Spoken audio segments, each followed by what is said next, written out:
Well, hey there, everyone. Dave Keller here with Market Misbehavior. Happy Wednesday, April 22nd, 2026. Hope you guys are all doing well. Great to be back with you after our webcast earlier today. A number of you I see mentioning in the chat that you were at our webcast earlier today. Hope you enjoyed it if you're able to tune in. If not, it's not too late. If you go to marketmisbehavior.com/leaders with an S at the end, you can access the replay, which is available and ready to go. You just drop in your email address and you can access it, no problem. It was a lot of fun. We talked about the importance of relative strength investing, primarily dug into all the nuances of why analyzing a stock's performance relative to its peers is so meaningful.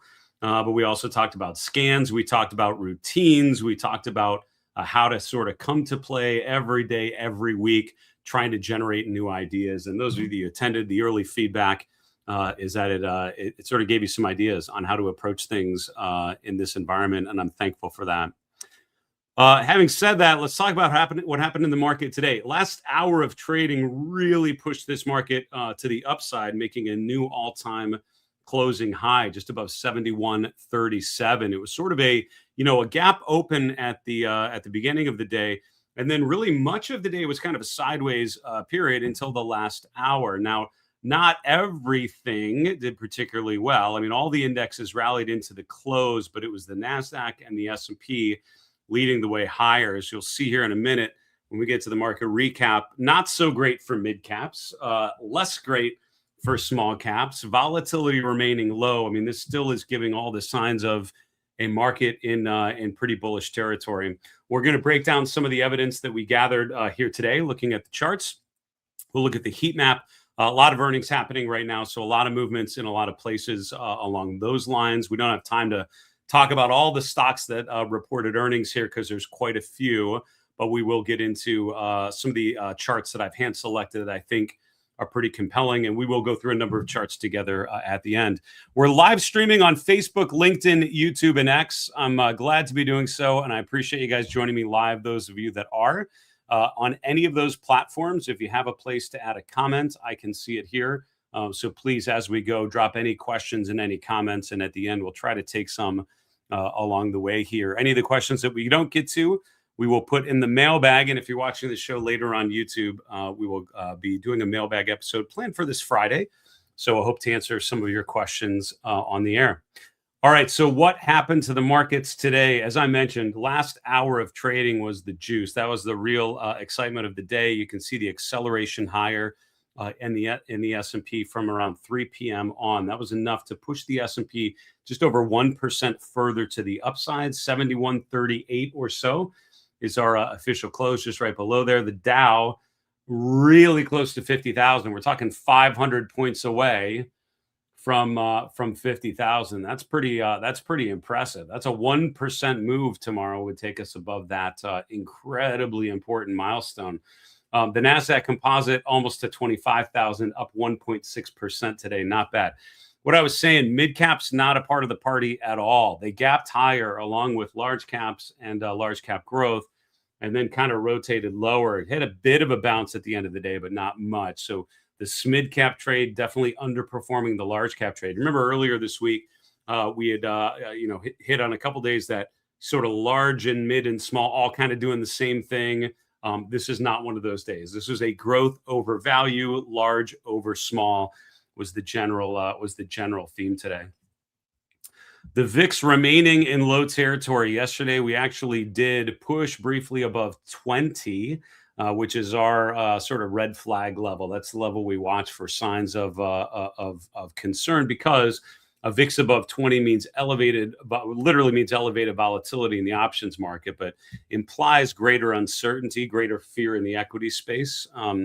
Not to hold. So today we peaked out around 1950, and we actually finished today just below 19. So volatility, by my reading, still remaining in that low volatility environment. That's a great sign for the markets, because sort of a VIX below 20 is how a nice, slow and steady uptrend can continue. All right, looking elsewhere, we can see bonds were basically flat for the day. They actually Bonds opened stronger along with stocks, but actually drifted lower through the course of the day. The 10-year point is right around 4.3%. Long bond yield, five-year yield, all about the same. Not much of a change along those lines. Stocks and bonds, as you may or may not realize, have generally moved together here.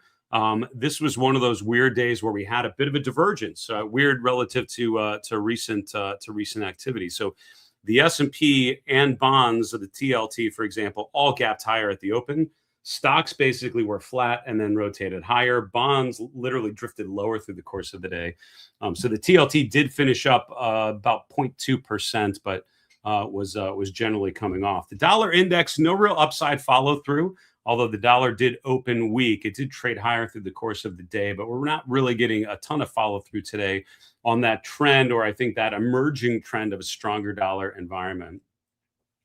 Looking at the commodity space, gold and silver back in the green. You can see the GLD up 1.3%, silver up 2.7%.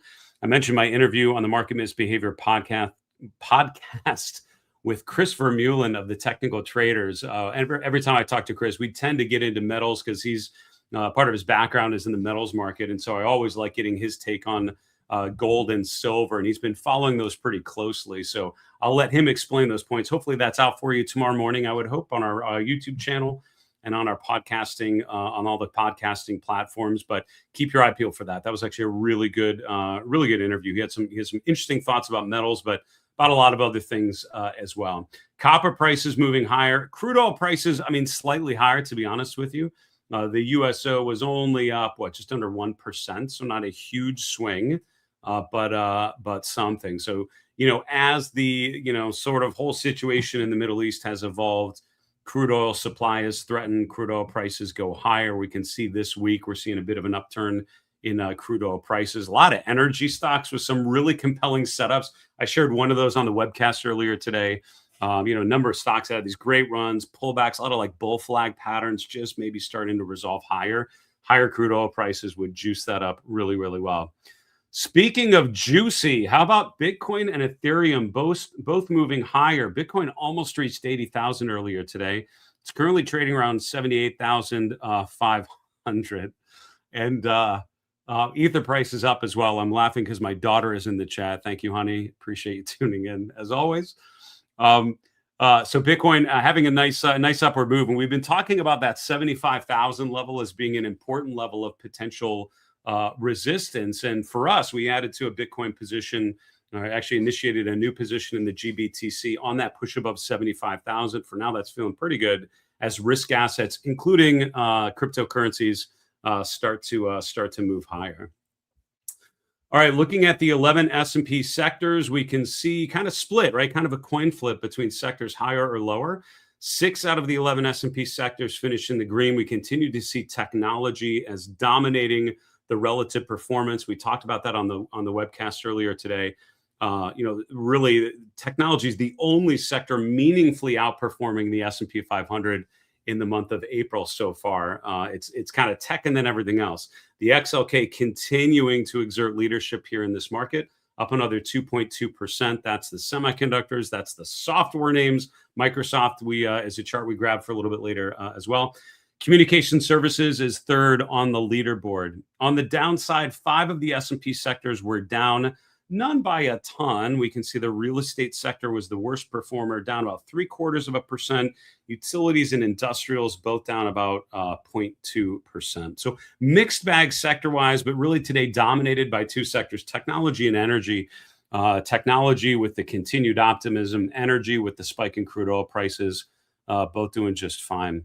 Breadth wasn't great today, right? Breadth I would describe as kind of neutral. And it depends on where we look. The top line is the NYSE. That's a good broad universe to consider. We can see 52% advancers, 46% decliners. Getting further down in the S&P, a little more negative breadth, right? 57% down versus 43% up. So, it was really more neutral breadth than anything. The breadth got a little negative in the mid-cap space, but generally, this was not a broad advance. Today's rally, I would say, in many ways was more about a couple sectors feeling the love. In terms of growth leadership names, we're seeing quite a bit of follow through here as the week progresses. Broadcom up another 5+% today. Apple continuing to rally after Tim Cook announces a resignation as CEO. That's up a 2.6% today. Amazon, which is testing 52-week highs, not quite breaking higher, but getting very close, up another 2%, as was Alphabet, as was Microsoft. So pretty decent day. The names lagging today, Tesla. Tesla is kind of an important one because it's earnings day. So we'll look at the chart going into earnings. We'll look at the after hours trading here in a minute and see what sort of action we're seeing in Tesla. Netflix and Meta both at the bottom of that list, but all of those names going higher today. All right, we're going to get to the heat map here in a moment. I see a lot of questions coming in on YouTube, on Facebook, on LinkedIn, and on X, and you are welcome to share questions as they come. Also noting a very kind gesture from Tony. Thank you so much for watching. Thanks for being a longtime supporter, and thanks for your kind words about the webcast today. And I like that. You the webcast was called Leaders, and you mentioned the leader, like the German word for songs. I remember learning leader very much in college as I was studying voice. Thanks for tuning in. Thanks for that very kind gesture. I appreciate that very much. All right, looking at the heat map here, and as I mentioned, breadth not particularly strong today, and we can see that. I think that's pretty evident looking at the heat map here, right? We can see again, if you kind of literally physically block the upper left quadrant of the screen, which is all the technology sector. If you block that out for a minute, this was not a good day, right? I mean, if you look generally around, I'm seeing a lot of neutral. I'm seeing random stocks that were up a decent amount today, but generally speaking, this was a neutral to slightly weaker day. We'll come back to tech in a minute. We'll talk about energy in a minute, but let's start off talking about some of the areas of the market not really seeing a lot of upside follow through or a lot to be excited about. Industrials, I would say, continues to be an area of concern. While there are some areas of the industrial sector doing okay, for example, Boeing spiked up about 5.5% today. That's obviously a local stock here in the Seattle area. But for every one of those in that same group, kind of that aerospace defense group, we've got Lockheed Martin down almost 3% again. Raytheon, which we highlighted earlier this week, continuing to push below the recent swing lows. Howmet, while still holding recent support, did make a lower high. Northrop Grumman breaking below $600 a share today. So those are those aerospace defense stocks. And again, I think, you know, if I write a book, I'm always looking for random examples to include in that book. I still haven't written, but is on my mental list for a rainy day. You know, this is an example of buy the rumor, sell the news. I think is spot on, right? The time to buy aerospace and defense was on rumors. Certainly, events with Israel and Gaza have been going for a couple of years, but you know that sort of all the vernacular, all the words being flown around, implying that a lot of countries would be spending a lot on defense. That was the time to buy aerospace and defense stocks. Once hostilities literally accelerated or literally, erupted in Iran, from that point on, defense stocks have been fairly underwhelming, with some random exceptions, but generally that group has been struggling. So that's what we mean by buy the rumor, sell the news. You buy the rumor that something might be happening in Iran. When something actually does start happening, the optimism has already been baked into the stock price, and all of a sudden we rotate a bit lower. Consumer discretionary, not a great day, right? So again, while we think of this as an update for stocks, this was not a everything that kind of, you'd expect to go up was going up kind of day. This was really more focused on a couple key sectors, particularly energy and technology. The consumer discretionary sector continues to kind of underwhelm. There have been some pretty impressive breakouts recently, particularly the travel tourism names like Expedia, hotels like Marriott, Booking.com or Booking Holdings. Those names were down pretty good today. So giving back some of those recent gains. In the home builder space, I'm seeing NVR pull back below 7,000 after a pretty interesting pretty interesting rally here recently. It's kind of selling off a bit today. DHI was a stock that we featured, I think, on yesterday's show. That's one that actually rallied up into a pretty clear resistance area. Now, having said that, so those are some of the areas showing weakness. Where do we see strength? What's in the sectors we haven't talked about? In the communication services sector, it wasn't the old school telecoms. It was Alphabet, right? Meta, and Alphabet in particular are up about 2%. I mean, those stocks are testing the previous all-time high, so we're kind of right about there. The technology sector, though, I would say by far remains the place to be. And we've been highlighting the strength in the AI trade here for a while. I would say charts like Micron still going up. The most bullish thing a chart can do is go up, and Micron is pressing those highs, and we're seeing further and further upside. Follow through, and I would say sympathetic moves higher with other semiconductors like LRCX, like AMAT, AMD, of course, having a pretty good day, closing above $300 a share. Again, as we've mentioned a number of times, though, I'm most impressive by the follow through in the software names. ServiceNow, CrowdStrike, Adobe, those names were all up, 3+% today. That's a pretty good continuation of the rally in software. I think that, again, that's been the biggest shift that we've observed now as the month of April has gone on. It went from AI working and other things kind of floundering to all of a sudden the Microsofts and other software continue to move higher. I mean, Microsoft is a really compelling chart off of those lows, and I keep coming back to that as a pretty good example of an upside rotation. All right, I think that's it for the heat map. I do want to move on to the charts because we have a bunch to talk about, and I usually do not budget nearly enough time to go through them. So we're going to go through them in a minute. Before we do so, do want to give a shout out to one of our partners. Seeking Alpha has a product called Alpha Picks. If you're struggling to find ideas right now, hopefully with what we do on this show, that helps you along your way. But I'm a big fan of leaning into quantitative approaches and quantitative models that address some of the things I don't focus on day in, day out. Things like earnings, things like revenues, things like margins, things like valuations, right? That's what's baked into the quantitative model that fuels Alpha Picks. Their team takes their quant model, takes some of the strong buy rated names according to their quantitative process, and then hand selects just a couple every month to dig into a little further, and they call them Alpha Picks. As a basket, that group of stocks has done remarkably well over time. Of course, past performance is no guarantee of future results, but it's been a list of stocks I've enjoyed keeping on top of. If you go to marketmisbehavior.com/Alpha Picks, you can get a special deal if you want to check it out and take it on and see what these ideas can do to help enhance your portfolio. Again, marketmisbehavior.com/Alpha Picks. And thanks again to my friends at Seeking Alpha being supporters of the channel. All right, let's look at some charts today. So yesterday we talked about this distribution. We've had this 3-day pattern starting last Friday where we had a big up day, sort of a consolidation day, and then a big down day. Today came as a wonderful breath of fresh air, implying further optimism. We actually opened mid-range from yesterday's session. We opened right around 7,100. We moved higher, and we closed at the high. So while yesterday showed some distribution during the day, today we're seeing more accumulation with a new all-time closing high, closing above 7,100 for only the third time, and those other 2 times have come in the last couple sessions. We are back to being overbought, and that should not be too much of a surprise. It's very rare that you just go overbought for a couple days and then come down, although that happens for sure.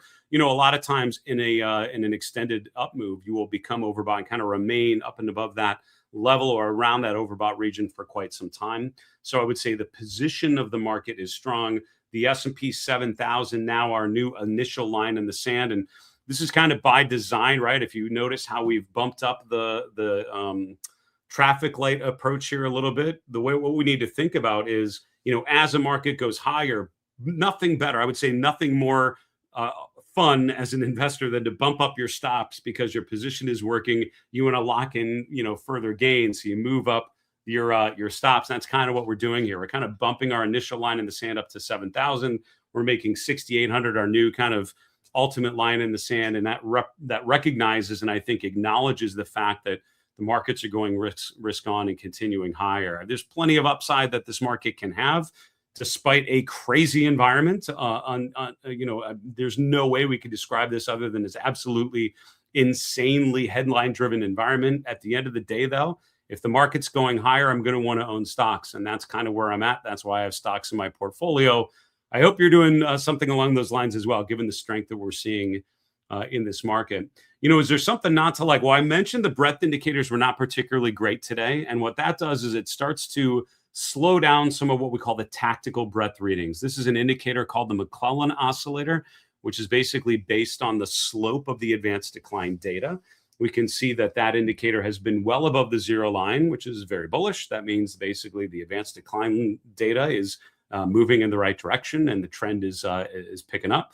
But in the last couple of days here, we can see the McClellan oscillator coming in quite a bit. The zero line is really the one you want to be watching for. At this point, it's still fine, but let's keep an eye on this one as a potential signal of further deterioration. This, by the way, is only updated through yesterday's close. It doesn't reflect Wednesday's data just yet. I wouldn't be surprised if we move a little bit further down there. The VIX, as I mentioned, great news is the VIX is remaining below 20. There's two things that I love to look at that are out kind of sort of the outside of the kind of classic S&P and breadth and kind of macro technical data, sort of non-equity stuff that I look at. Number one would be credit spreads. That's looking at the bond markets. Second thing would be the VIX, which is looking at volatility as implied by the options market.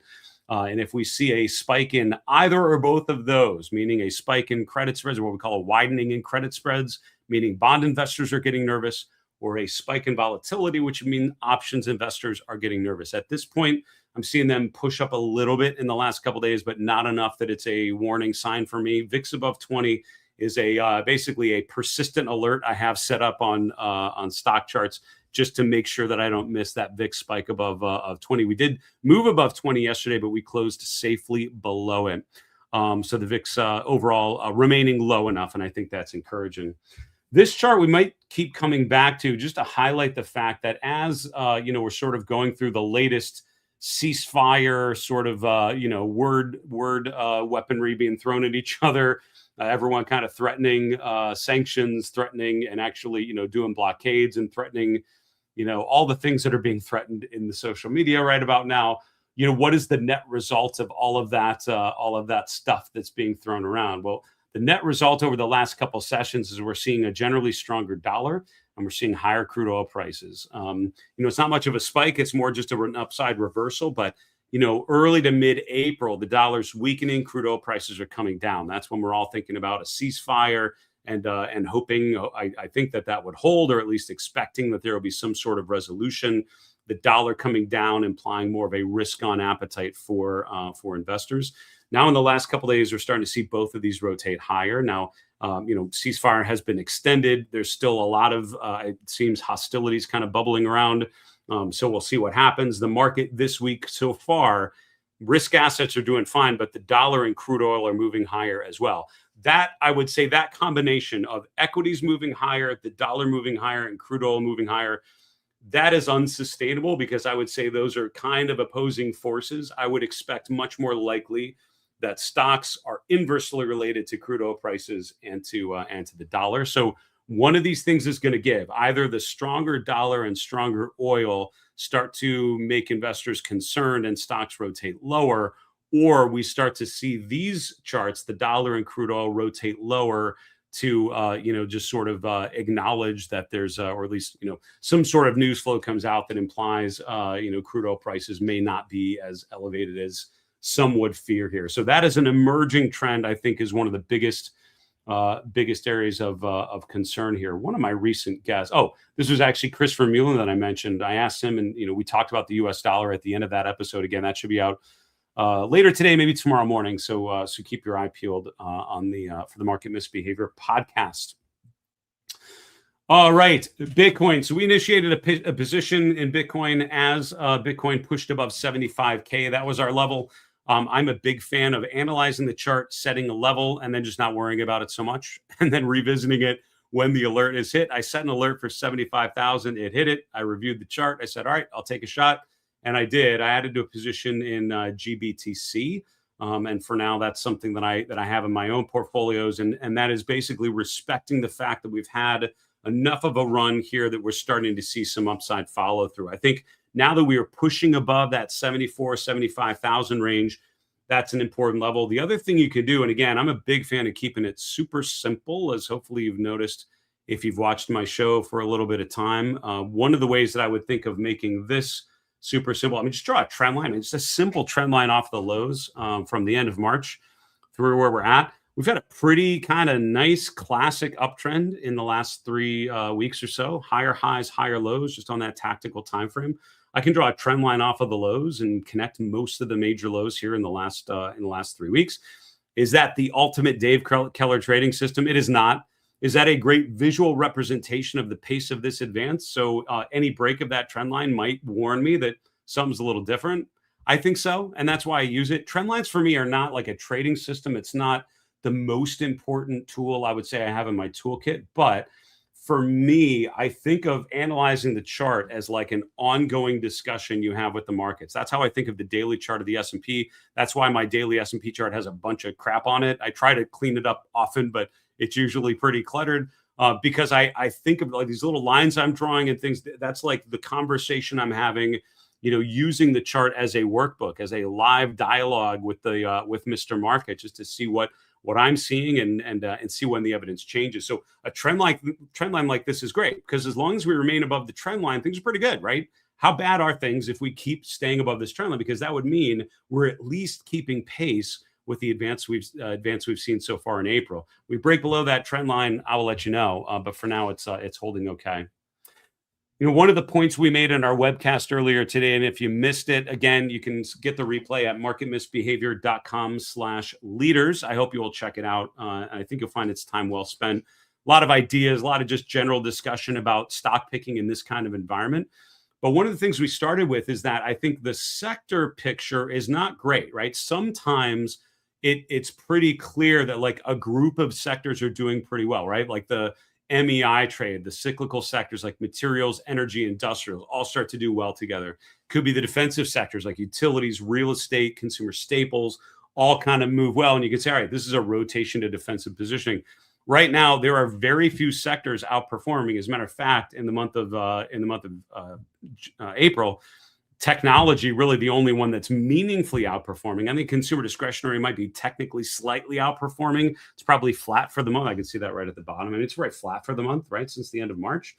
Technology is the only one that's like lights out strong. So this has been tech over everything else, has been the sector story so far in the month of April. So if there's only one sector that's meaningfully outperforming, I mean, let's understand it and let's gain exposure, of course, as we can to benefit from the gains in that sector. But let's also not count out all stocks that aren't in the technology sector just because they're in the wrong sector, right? There are plenty of good charts in other sectors, and I think that's part of the process that hopefully we can share with you here on the Market Recap Show. This is what we do with our premium members, is kind of help them with good routines to kind of surface their own ideas. So let's go through some individual stock charts to finish things off. Microsoft having a pretty good day, up 2%, and that's a nice follow through. Today's move actually gets us above the 38.2% retracement level. So here we have a framework set up from the peak at the end of October to the low at the end of March. 38.2% of the way up is right around 430. That's that pink horizontal line. You can see today we finally broke above there. So that's pretty important, right? When you have a stock that's in a primary downtrend, then we reverse higher, that first Fibonacci level is often an initial objective. That's often where you find a bit of support, resistance, which we did going into this week. But if we can finally get a foothold above there, that's where we open the door to much further gain. So I think today's move is encouraging. A follow-through day tomorrow would be awesome. And we can see that the relative strength is really starting to turn higher. We're also seeing improved action in Apple. Yesterday, we had the down move after Tim Cook announces his departure. Today, market saying, no, I guess that's actually great news, I guess is what the chart is telling us, because we're right back above yesterday's high. So nice recovery from yesterday's drop, and that short-term uptrend regaining the moving averages, I think, is pretty good. Apple is actually above all the moving averages yet again, which is pretty encouraging. Tesla's an earnings name today. I want to take a look and see what happens in the aftermarket. Here's the setup going into earnings. All right, so we traded up to the 200-day. We had this bearish engulfing pattern on Monday's session. Last 2 days kind of chopping around, testing where we see a support level or a pivot point right around 385. Let's see what happened after the close here with Tesla. Up a bit, right? So we're trading above $400 a share. We're currently around 401.30. So that's actually right at the 200-day moving average in the after hours. Again, the after hour session is not something I put a lot of weight on. I think as an initial reaction, especially around earnings, I think it's super helpful to just see how, what's the initial reaction. And then as like an earnings call goes on, a lot of times you'll see some additional movement. And that's where a lot of things like guidance and stuff come out. So I think it's helpful for that. Would I make broad long-term decisions based on after hours trading? I literally never would, because for me, there's just not as many participants. It's just not as widely subscribed. I would much rather wait for tomorrow and see if we actually follow through in the way that Tesla's implying. So if we would open around that point tomorrow, that would mean the 200-day moving average back in play, which I think would be great. Breaking above the 200-day with an RSI above 60, that's what I would be looking for on Tesla. Not happening yet. Philip Morris is an earnings name today. They actually reported before the open, and things went pretty well. PM is one of those charts we talked a lot about in Q1 because it was doing remarkably well, broke above the 200-day, and then just accelerated, making higher highs all through the end of February. Then everything started to break.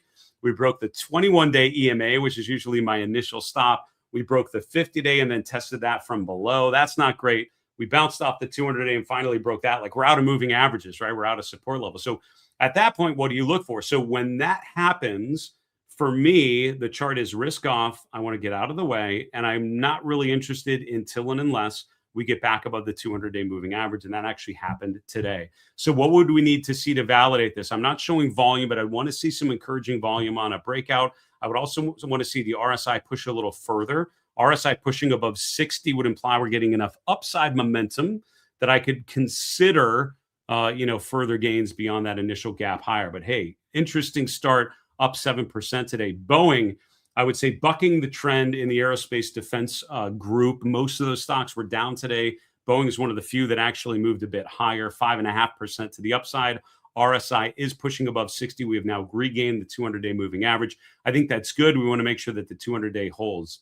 Mentioned Merck yesterday. I just wanted to point out we kind of chopped around. It didn't really go anywhere today. So no real update to the chart. We continue to see 112, 112.50, which is this pivot point, as being an important level to hold. Raytheon, however, following through to the downside. We talked about yesterday that swing low from March. Unfortunately, we broke right through it today. 200-day moving average is currently sitting right around 177. That's the level to watch now. But generally, this lower high with weaker momentum, this is showing all the signs of a chart in distribution. So Raytheon has been a fantastic chart until it isn't.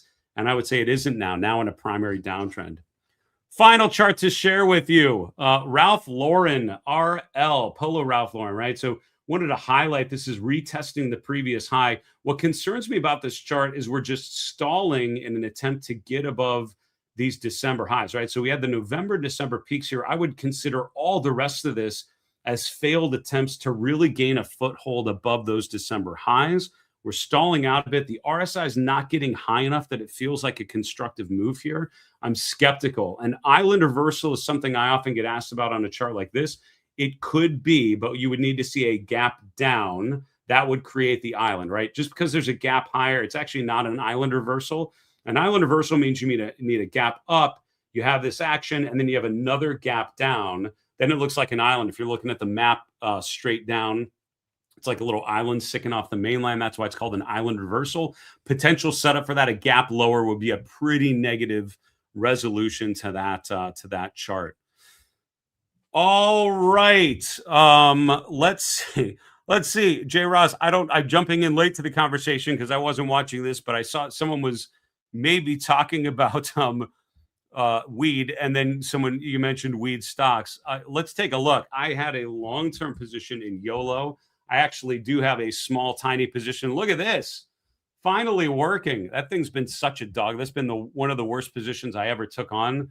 Again, I live in Washington State. Cannabis is widely available. Sort of saw all the upside potential and then watched the chart just absolutely deteriorate.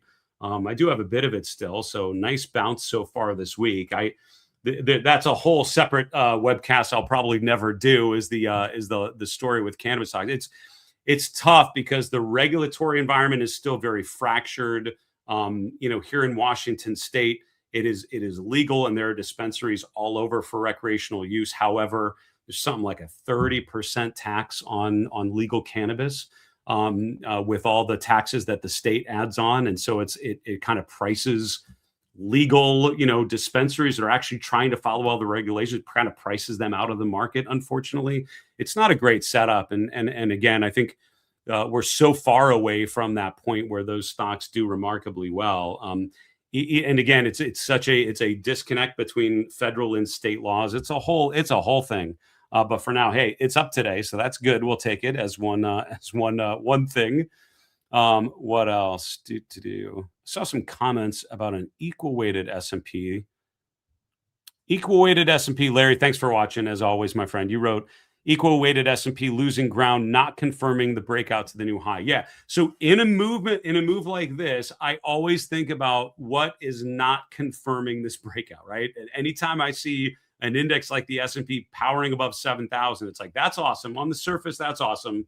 What is not confirming it? Because those are the things that you want to see happen later. Those are like the confirmations that would help you validate that it's actually has staying power. This in the top panel is the equal weighted S&P. There's an ETF, ticker RSP, which is an ETF that tracks an equal weighted S&P 500 index.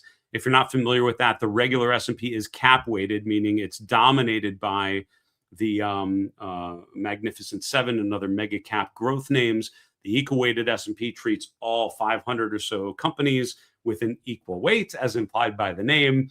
So the cap weighted S&P is breaking out. That shows you how much the Magnificent Seven stocks are doing a lot of the gains, because the equal weighted S&P has not quite broken out yet. It could, as early as tomorrow, it could break out, but I would say we really haven't seen that follow through just yet. And that would be an important confirmational signal we have not seen yet, that I think we want to be observing. And there are some other things like that. I would say the volume, as someone else mentioned, has not been particularly fantastic, 100%. So we'll see what happens. Folks, that'll do it for today. I do see some questions we don't have time to get to, but I will add them to the mailbag. And I appreciate you asking questions along the way. If you're watching the show later on our YouTube channel, hey, use the comment section on our YouTube channel. Just ask any questions there. We'd love to spend some time this Friday going through those questions in a little more detail. And it'd be awesome to answer one of your questions on the show. For now, I'll say have a wonderful night. Be well and stay safe. As a reminder, I'm traveling the next 2 days. I'm actually going to Michigan to visit my daughter, who's up at Interlochen. So I'll be out of connection a little bit. I am hoping to put a show out Thursday and Friday. They will not be live. They'll be when I can get to them, but I'll do my best to recap the market action and share some thoughts. In the meantime, have a wonderful evening. And remember, it's always a good time to own good charts. Take care, folks.